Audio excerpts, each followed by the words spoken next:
पुढापुढीचं राजकारण सुरू झाले असं काही जण म्हणतात. राजू शिंदे जे आहेत भारतीय जनता पार्टीचे माजी उपमहापौर राहिलेले, ते ठाकरे गटात तुमच्याकडे प्रवेश करतायत, काय भूमिका आहे तुझी, काय सांगायचं? शिवसेना फोडाफोडीचं राजकारण मुळीच करत नाही, परंतु कोणाला स्वतःहून शिवसेनेचं मान्य उद्धवजींच्या नेतृत्वाखाली काम करण्याची इच्छा असेल तर त्याला आम्ही थांबवू शकत नाही. कारण शेवटी संघटना मोठी झाली पाहिजे, संघटनेत वेगवेगळ्या प्रकारची सगळी मंडळी आली पाहिजे. त्यामुळे मला असं वाटतं कोणी येत असेल संघटनेत तर त्याला सामावून घ्यायला काय शिवसेनेला मला असं वाटत नाही की फार अडचण आहे. तर निश्चित अशा पद्धतीनं काही लोक भारतीय जनता पार्टीत येत असतील तर त्यांना शिवसेनेमध्ये प्रवेश दिला जाईल. जवळपास राजू शिंदे यांच्यासोबत 6 नगरसेवक येत आहेत, त्यामुळे तुम्ही भाजपला खिंडार पाडताय. मला असं वाटतं ही संख्या आकड्यामध्ये बराच फरक आहे. ही महिन्याभरात आणखी आकडे व्यवस्थित स्पष्ट होतील किती लोक येतील. म्हणजे हे 6 वर थांबणार नाही यापेक्षा? बिलकुल 6च्या पुढे आम्ही निश्चित जाऊ, परंतु या सगळ्या गोष्टी हळूहळू येणाऱ्या महिन्याभरात विधानसभेच्या आधी पूर्ण प्रक्रिया संभाजीनगरात तरी आम्ही पूर्ण करू. दुसरा एक महत्वाचा मुद्दा असा आहे की तुमचे जे माजी महापौर आहेत 2, नंदकुमार घोडेले आणि अनिता घोडेले, यांना भाजपकडून फोडण्याचा प्रयत्न सुरू आहे. त्यांना विधानसभा, विधान परिषद असले काही आमिष देऊन त्यांना सुद्धा त्यांच्याकडे घेण्याचा प्रयत्न सुरू आहे. पण नंदू घोडेले म्हणतात की मी कदाचित शिवसेना सोडणार नाही, त्यांनी किती प्रयत्न केले. असं काही मला नाही वाटत होईल. असं तर ते भाजपचे लोक कोणाला बोलतात, त्यांच्या हातात काय द्यायला. आज इथून दिलेली यादी केंद्रात गेली तर ती दुसरीच यादी तिकडून येते. त्यामुळे इथल्या राज्याच्या नेत्याच्या हातात काही उरलंच नाही भाजपमध्ये.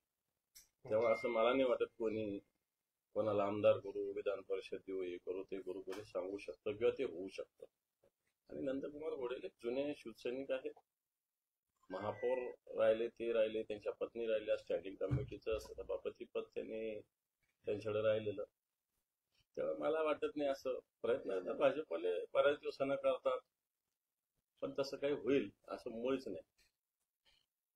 दुसरं, या विश्वचषक मध्ये सूर्यकुमार यादव जसा कॅच घेतला तो कॅच कोणीही विसरू शकणार नाही. अगदी तसंच आम्ही 2 वर्षापूर्वी एक जणांची विकेट घेतली, तो सुद्धा कधीही विसरणार नाही असं मुख्यमंत्री म्हणतात. मला असं वाटतं अजून सामना संपलेला नाही. अजून सामना विधानसभेच्या निवडणुका पूर्ण होतील त्या दिवशी तो संपेल. त्या दिवशी कळेल कोणी कोणाची विकेट घेतली, कोणाला रिटायर करायला भाग पाडलं, कोणाला जनतेने नाकारलं. हे मला असं वाटतं ज्या दिवशी विधानसभेच्या निवडणुकीच्या निकाल लागतील त्या दिवशी स्पष्ट होईल. तुम्ही विकेट करणार? 100%.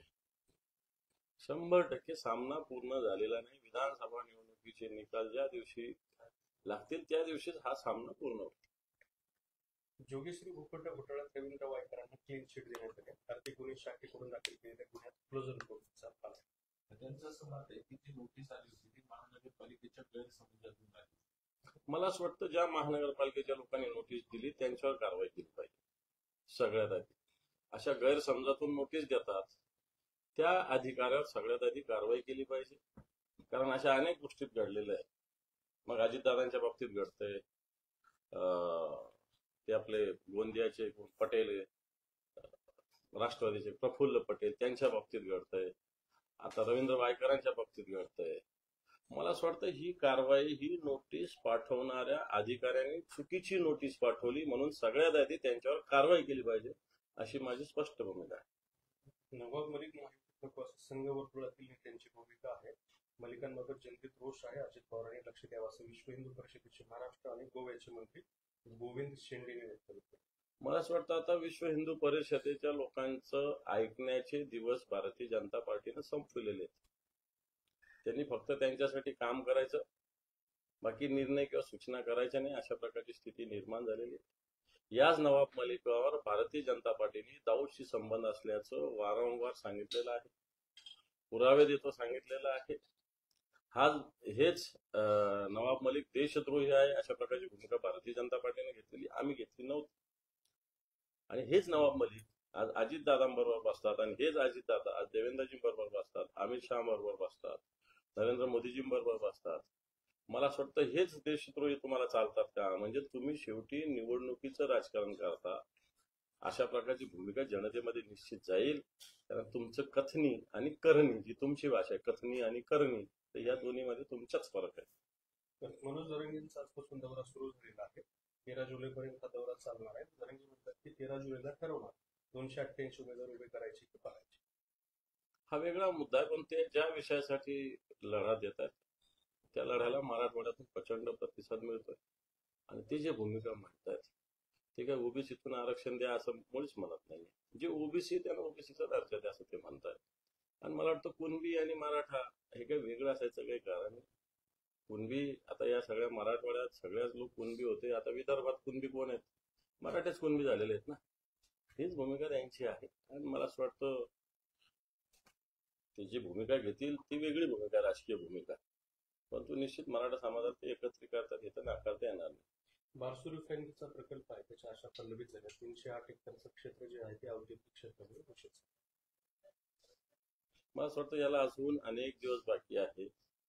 शेतकऱ्यांचा विरोध बारसू प्रकल्पाला मोठ्या प्रमाणावर आहे. शेतकऱ्यांना या भागातील जैवविविधता नष्ट करून बारसू प्रकल्प रिफायनरीची गरज नाहीये आणि म्हणून अशा प्रकारे घोषित झालं त्याला सजेशन, ऑब्जेक्शन, शेतकऱ्यांची भूमिका याच्यात निर्णायक ठरेल. बरं, तुमचा सहकारी पक्ष आहे काँग्रेसने विधानसभा निवडणुकीसाठी 288 मतदारसंघातील इच्छुकांचे अर्ज मागवले. अर्जासोबत 20,000चा पक्ष निधी जमा करावा सुद्धा लागणार आहे. 10 ऑगस्ट पर्यंत अर्ज भरायला सांगितलं. नाही, मला असं वाटतं अर्ज घेणं काही वाईट नाही आहे. शिवसेनेनं सुद्धा 288 मतदारसंघाची लोकसभेच्या आधीच बैठका घेतलेल्या. पूर्ण 288 मतदारसंघाच्या पूर्ण बैठका शिवसेनेच्या खूप आधी, लोकसभेच्याही 4 महिने 6 महिने आधी घेतलेल्या आहेत. त्या सगळे पक्ष राजकीय दृष्ट्या तयारी करत असतात. त्यांचं काय चूक आहे असं मला वाटत नाही. कुठं ते मजबूत आहेत, कुठं मजबूत नाही, कुठं अर्ज येतात, कुठे येत नाही, आलेले अर्ज किती चांगले म्हणजे निवडणुकीच्या मेरिटनुसार किती चांगले, ह्या सगळ्या गोष्टी निश्चित सगळे पक्ष बघत असतात. बरं, काल ती क्रिकेटची जी टीम आली होती तर त्यांना 11 कोटी रुपये सरकारच्या वतीने देण्यात आलेले आहेत. एकीकडे शेतकरी, पिकपाणी हे सगळे प्रश्न. मला असं वाटतं सरकारी तिजोरीतून एवढा बक्षीस द्यायची गरज नाही आणि त्यांनाही बक्षिसाची आवश्यकता नाही. कारण ऑलरेडी ज्या पद्धतीनं क्रिकेट आपल्या बीसीसीआय कडं, ज्या पद्धतीनं IPL असेल, या सगळ्या याच्यातून जो मोठ्या प्रमाणावर पैसा हा जमा होत असतो, पैसा म्हणजे खरं तर या IPL वगैरे या पैशासाठीच आहे. असं असताना अशा याच्यातून सुद्धा मोठं मानधन मिळत असतं क्रिकेटमधून. त्यांचा आदर केला पाहिजे याच्याविषयी मनात काही किंतु परंतु मुळीच नाही. तर एवढा मोठा निधी राज्याच्या तिजोरीतून देण्याची आवश्यकता नाही. मुख्यमंत्र्यांना फार वाटलं तर स्वतःच्या खिशातून द्यायला पाहिजे.